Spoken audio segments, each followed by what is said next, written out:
Oi, gente. Graça e paz do nosso Senhor Jesus Cristo. Tudo bem com vocês? Vamos para o nosso momento com Deus? Vamos orar. Pai Santo, Pai querido, te agradecemos, meu Deus, porque Tu és bom, Tua misericórdia dura para sempre, Pai. Te agradecemos, Pai amado, por causa da Tua misericórdia, meu Deus. Por causa da Tua graça, Senhor, não somos consumidos, Pai, segundo os nossos pecados, Pai. Se não fosse, Pai amado, pela Tua misericórdia, já não estaríamos aqui há muito tempo, Pai. Te agradecemos, Pai amado, porque Tu és o único Deus, Pai amado, que existe e sempre existiu e sempre existirá, Pai amado. Pai, nos perdoa, Senhor, perdoa nossos pecados, perdoa as nossa infidelidade contigo, Pai. Perdoa nossas iniquidades, nossas falhas, Pai amado.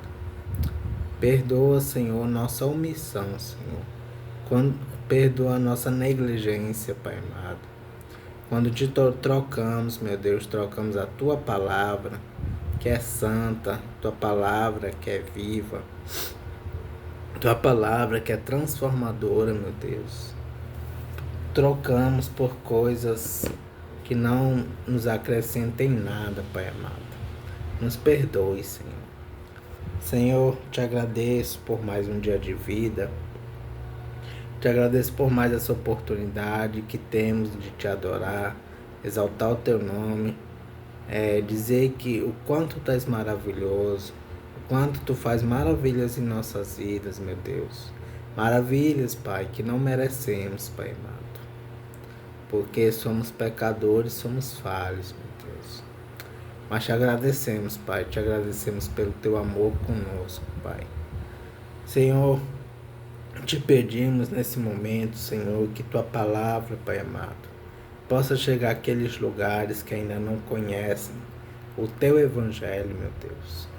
Que possa atingir corações, Pai amado, para que eles possam te conhecer e te adorar em espírito e em verdade, Pai. Te peço também, Senhor, que o Senhor possa nos abençoar nesse devocional que vamos fazer agora, Pai. Que o Senhor possa nos dar entendimento, sabedoria, compreensão da Tua palavra, Pai amado. E humildade, meu Deus. Humildade para saber que nada somos sem Ti, Pai. Em nome de Jesus, amém.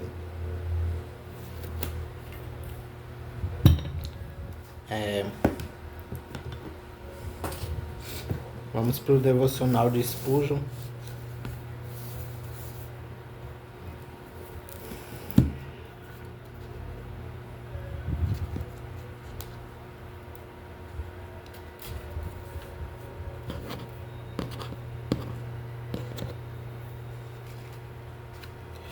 E o devocional de hoje está referente a Números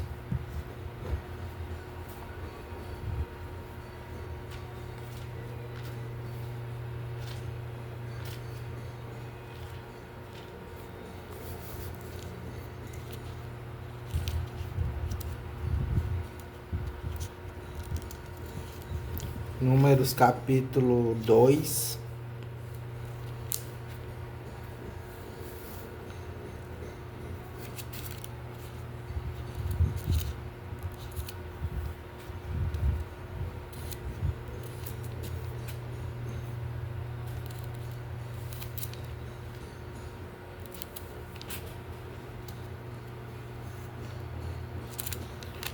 Números capítulo 2, versículo 31.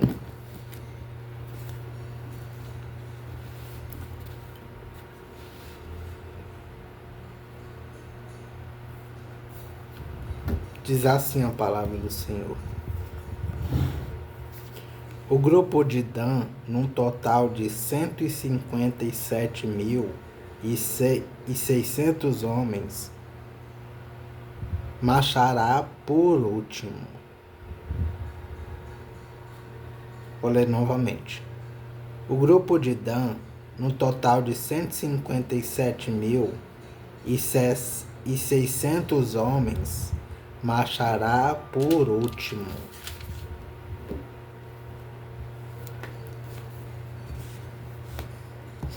E o devocional de Spurgeon diz assim: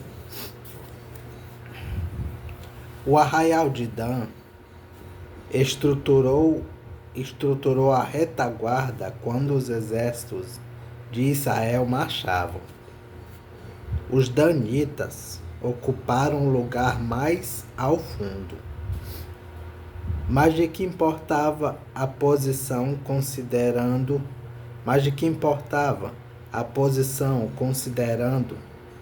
que eram tão parte da multidão quanto as tribos na linha de frente? Eles seguiram a mesma coluna de nuvem e de fogo, comeram do mesmo maná, beberam da mesma rocha espiritual e viajaram em busca da mesma herança. Alegre-se, meu coração, ainda que o último e de menor importância, é seu privilégio estar no exército e participar como participam os da dianteira. Alguém deve estar na retaguarda por questão de honra e estima. Alguém deve fazer o trabalho servil por Jesus. E por que não deveria ser eu? Em um pobre vilarejo, entre os camponeses ignorantes, ou em uma rua dos fundos, entre pecadores infames, eu trabalharei e marcharei em último lugar, segundo os meus estandartes. Os danitas ocupavam um lugar muito útil. Os soldados desorientados precisavam ser recolhidos durante a marcha, e os bens perdidos precisavam ser recolhidos no campo. Espíritos impetuosos podem correr para caminhos não trilhados e ganhar mais almas para Jesus. Mas alguns espíritos mais conservadores podem dedicar-se a lembrar a Igreja sobre sua antiga fé e restaurar seus filhos abatidos. Toda posição tem suas tarefas, e os filhos de Deus mais vagarosos encontrarão sua posição singular, em que podem ser notáveis bênçãos para toda a multidão. A retaguarda é um lugar de perigo.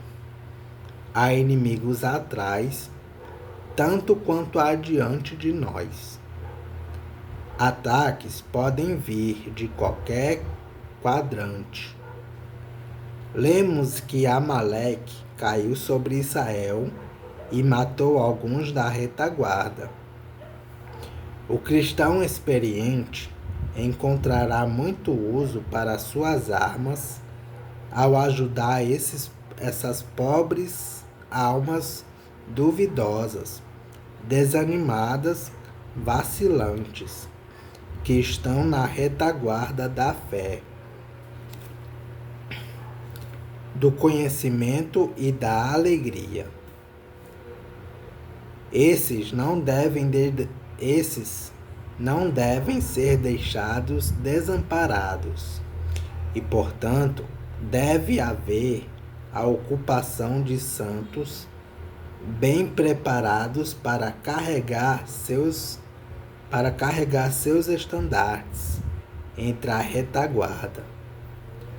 Minha alma, procure hoje ajudar ternamente aqueles na retaguarda. Amém.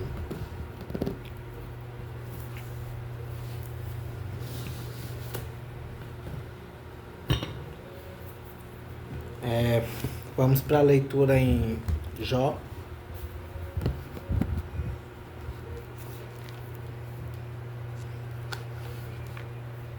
Jó capítulo 11. Primeira fala de Zofa. Deus está castigando mesmo. Deus o está castigando mesmo do que você, menos do que você merece. Uma introdução que vai do versículo 1 ao 20 diz assim: este capítulo traz a primeira fala de Zofa, a qual está dividida em 3 partes. Primeira parte. Zofa afirma que a sabedoria de Jó é falha e que o seu castigo é menor do que ele merece, que vai do versículo 2 ao 16. Segunda parte. Jó compreende a sabedoria de Deus, que vai dos versículos 7 a 12. E terceira parte. Repetindo ideias de Elifaz, capítulo 5, versículo 19 a 26, e de Bildade, capítulo 8, versículos 6 e 7, e versículo 20 a 22, Zofa aconselha Jó a abandonar o pecado e voltar para Deus. Vai dos versículos 13 ao 20. E o capítulo 11 inicia assim: então, Zofa, da região de Naamá, em resposta disse: será que todo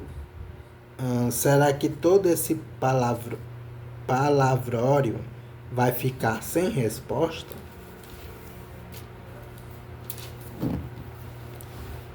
Por acaso, quem fala muito é quem tem razão? Jó, você pensa que não temos resposta? Pensa que as suas zombarias vão nos fazer calar a boca? Você diz que o seu modo de pensar está certo e afirma que é inocente diante de Deus. Eu gostaria que Deus falasse e lhe desse uma resposta. Ele lhe ensinaria os segredos da sabedoria, pois há mistérios na explicação das coisas. Assim, você veria que Deus o está castigando menos do que você merece. Você pode descobrir os segredos de Deus? Você pensa que pode descobrir os segredos de Deus e conhecer completamente o Todo-Poderoso? O céu não é limite para Deus, mas você não pode chegar até lá. Deus conhece o mundo dos mortos, mas você não conhece. Ele é maior do que a terra, mais vasto do que o mar. Se Deus passar e prender alguém e o levar para ser julgado, quem o poderá impedir? Deus conhece as pessoas que não valem nada. Ele nunca deixa de ver as suas maldades. No dia em que os jumentos selvagens nascerem mansos, as pessoas sem juízo vão ter sabedoria. Abandone o pecado. Jó, vire o coração para Deus e ore com as mãos estendidas para Ele. Abandone o pecado que mancha as suas mãos e não deixe que a maldade more na sua casa. Então você andará de cabeça erguida, puro, firme e sem medo. Você não lembrará dos seus sofrimentos, que serão como águas passadas, que a gente esquece. A sua vida brilhará mais do que o sol do meio-dia, e as suas horas mais escuras serão claras como o amanhecer. Você viverá seguro e cheio de esperança. Deus o protegerá e você dormirá tranquilo. Quando você estiver descansando, nada o assustará, e muita gente virá lhe pedir ajuda. Porém, os maus olharão em redor desesperados e não acharão lugar para onde fugir. Para eles, a morte será a única esperança. E aqui vamos para alguns comentários e referências do capítulo 11 de Jó.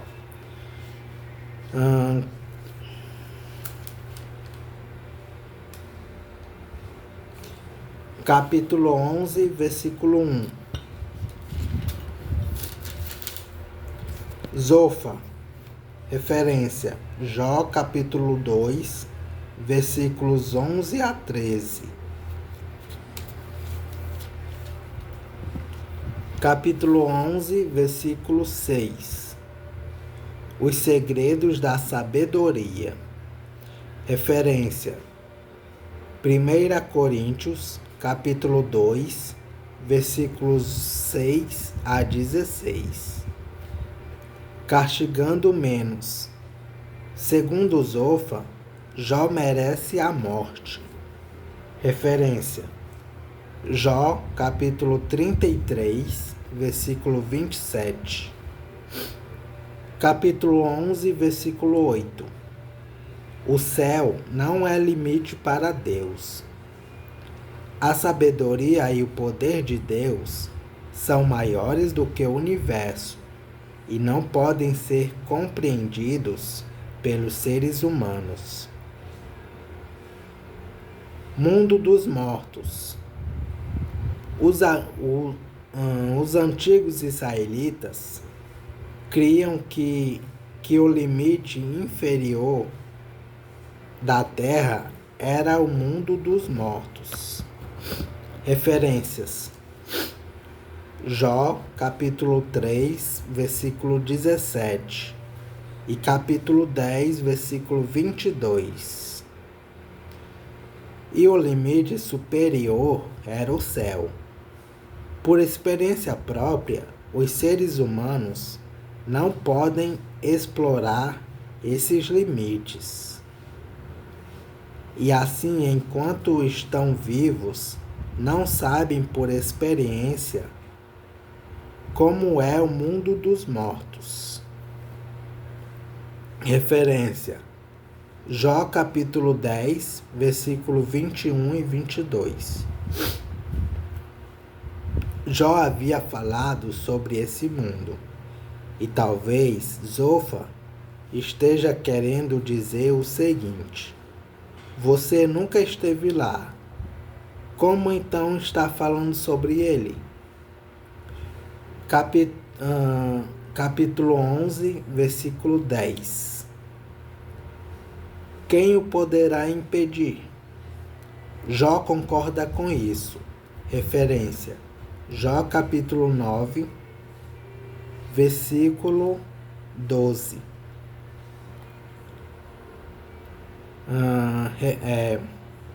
Capítulo 11, versículo 13. Vire o coração para Deus.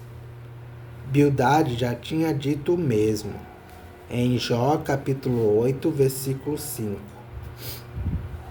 Zofa não põe Jó na mesma categoria de pessoas sem juízo. Versículo 12. Para Jó há esperança porque ele pode. Para Jó há esperança porque ele pode mudar de atitude. Ore com as mãos estendidas. Referências: Salmos 134, versículo 2. Isaías, capítulo 1, versículo 15. Capítulo 11, versículo 17. Suas horas mais escuras serão claras. Referência: Jó capítulo 17, versículo 12. Jó tinha dito que o mundo dos mortos Jó tinha dito que no mundo dos mortos a própria luz é como a escuridão. Referência: Jó capítulo 10, versículo 22. E por fim, capítulo 11, versículo 20 de Jó.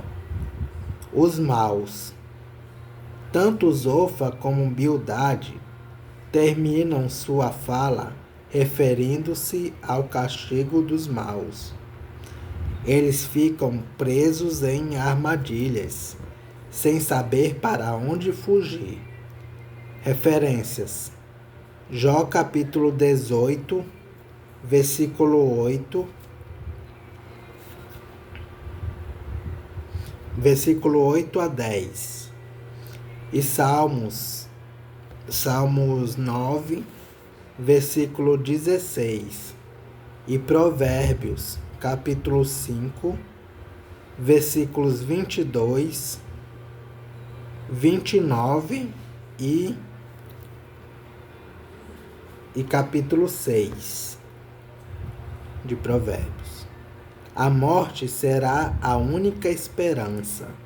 Referência: Jó capítulo 8, versículo 13. E é isso, gente. Capítulo 11 de Jó. Que Deus os abençoe.